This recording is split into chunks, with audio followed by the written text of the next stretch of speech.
আপনি কি জানেন এক সময় দক্ষিণ পূর্ব এশিয়ায় দুই প্রতিবেশী দেশ কম্বোডিয়া ও থাইল্যান্ড এক ভয়াবহ সীমান্ত সংঘর্ষে জড়িয়ে পড়ে। এই সংঘর্ষে শুধু গুলিবর্ষণই সীমাবদ্ধ ছিল না, এতে ছিল প্রাণহানি ঘটে। আজকের ভিডিওতে আমরা জানব এই যুদ্ধ কেন হয়েছিল, কাদের মৃত্যু হয়েছিল এবং শেষ পর্যন্ত এর পরিণতি কী হয়েছিল। ভিডিওটি শেষ পর্যন্ত দেখুন, কারণ ইতিহাস কখনো শুধু অতীত হয় না, এটি ভবিষ্যতেরও বার্তাবাহক।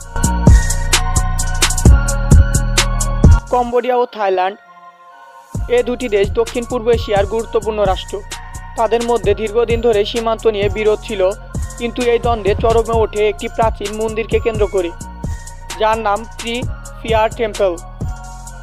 1962 সালে আন্তর্জাতিক বিচার আদালত ICJ এই মন্দিরটি কম্বোডিয়ার অংশ বলে ঘোষণা দেয়। থাইল্যান্ড তখন থেকেই এই রায় মেনে নেয়নি। এর ফলে দুই দেশের সীমান্ত এলাকায় উত্তেজনা বাড়তে থাকে।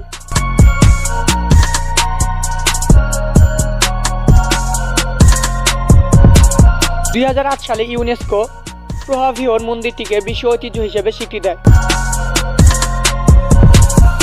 এতে আগুনে ঘি পড়ে।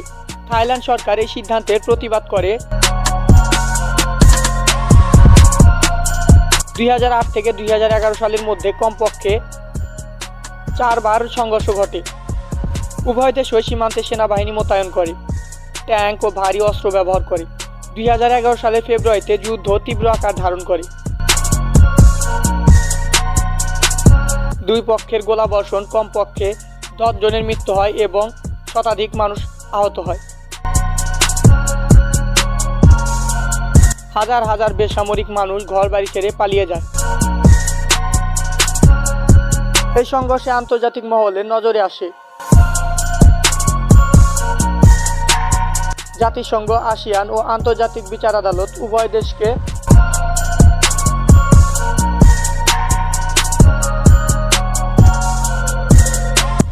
এই সংঘর্ষে আন্তর্জাতিক মহলের নজরে আসে। জাতিসংঘ, আসিয়ান ও আন্তর্জাতিক বিচার আদালত উভয় দেশকে শান্ত থাকতে অনুরোধ করে।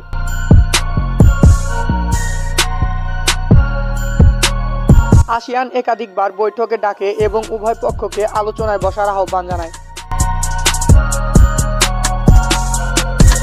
কম্বোডিয়া আন্তর্জাতিক আদালত অভিযোগ তোলে, যাতে আবারও মন্দিরের মালিকানা ও সীমানা নির্ধারণ করা হয়।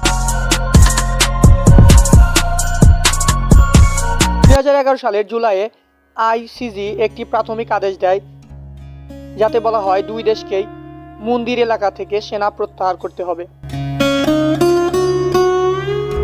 2011 সালের শেষের দিকে থাইল্যান্ড ও কম্বোডিয়া শান্তি চুক্তিতে পৌঁছায়। এই দুই দেশই সীমান্ত এলাকা থেকে সেনা প্রত্যাহার শুরু করে এবং পরবর্তীতে যৌথ সীমান্ত পর্যবেক্ষণ টিম গঠন করে।